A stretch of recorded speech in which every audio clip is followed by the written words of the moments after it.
Ladies and gentlemen, first of all, Martin, thank you for reminding me I'm not even close to being a part of a particular vulnerable target audience for trawling techniques. Second, to the center, thank you very much for inviting me to give a few reflections on opportunities and threats within social media. I'll intend to use them on focusing on policy, opportunities and threats there. Looking at the media information environment in which we stand today, social media creates a whole host of new affordances, opportunities and threats. Amongst all, they sort of super empower different groups, everything from states to non-states to even individuals to actually achieve effects within the operational areas within we operate. And they don't even have to be within the area of operation. It can be from the remote, giving birth to new terminology just as remote warfare and social warfare, and giving us a whole new set of problems and issues to tackle within policy. From this, however, some of these threats, even though that many of our opponents today, they design their social media activity and operations in ways that actually make them resilient to the normal ways of conducting communications as we see it today.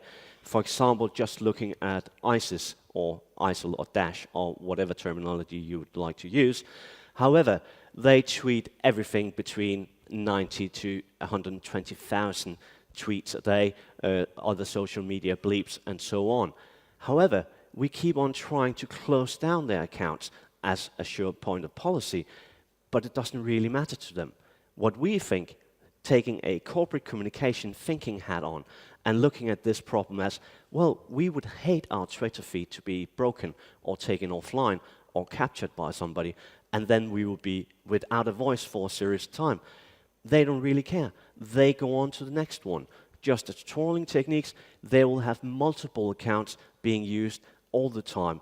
So they're not vulnerable to the way we think about closing down their information space.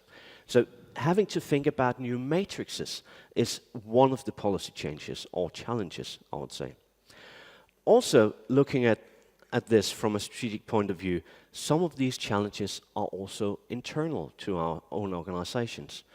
We tend to think about strategic communications still very centric to a top-down approach, to a policy-driven approach, where there's perhaps not as much leverage as we would like, at least from a specialist point of view.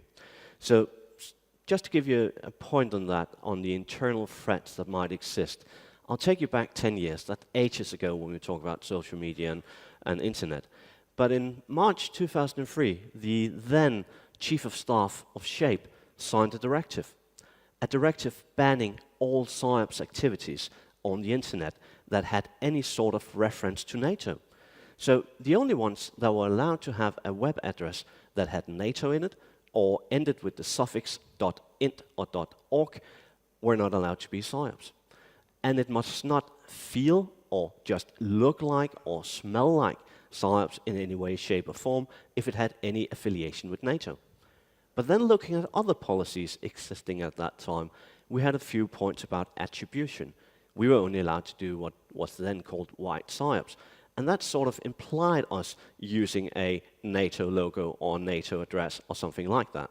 So the fear of these things going together made policy impossible at that time and excluded a lot of activities while still looking at, for example, during Operation Allied Force in 1999, looking at how Serbs used the internet, although it was not a Serbian proper activity. It was a student organization at the University of Belgrade, if that rings any bells to today's activities.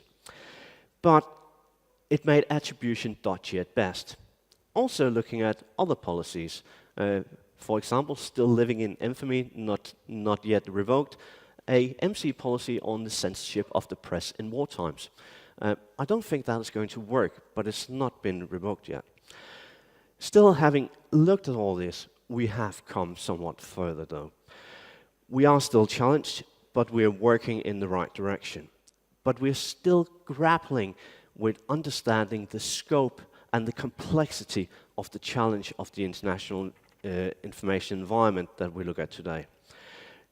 And also, how to act in this environment. How do we take our biases, our preconceived notions about how to communicate in a corporate way, and put them into media matrices which constantly changes. The traditional communication, therefore, requires some different approaches. It requires, therefore, also different policies and also different content.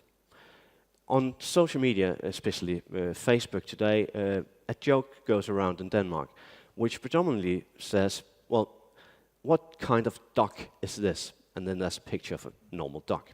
It quirks like a duck, it flies like a duck, it looks like a duck, but it denies being a duck. ... It's a Russian duck, unfortunately flown into Ukraine.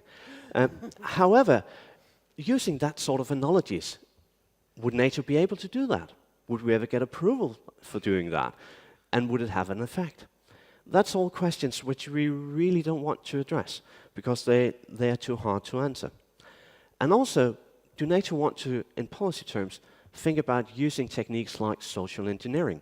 Or you can use another expression of that, effective control, or different types of stratagems, and use them in order to advance our aims and policies and objectives in cyberspace, and particularly within social media. And what about the attribution questions? They are also tricky at best. Forging narratives which fits into the specific matrices of how communication works in social media, that is vastly different from the policy stories we tell from a lectern like this as politicians and our senior commanders. How do we translate the common political language which we can agree upon in headquarters and capitals and so on and so forth, and translate that into something that actually works in social media? Because right now, to be honestly, much of what we do is just breaking it apart so it fits 140 characters and then just go with it. So we have done some work now, and we must admit that we still have a few problems and a few challenges ahead of us. Just think about things like attribution. That is one, as I mentioned. Another one is the unavoidable public-private partnership relationships. How do we actually get a closer relationship into the public-private sphere where much of the knowledge about this is?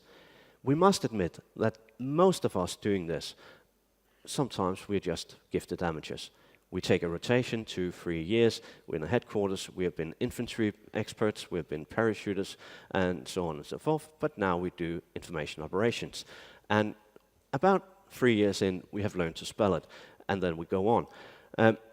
And with the complexity and scale of social media and the involvement there, that simply won't work. We need to gain the resources from outside, and there's unavoidable to talk about public-private relationships. And also, what about rules of engagement?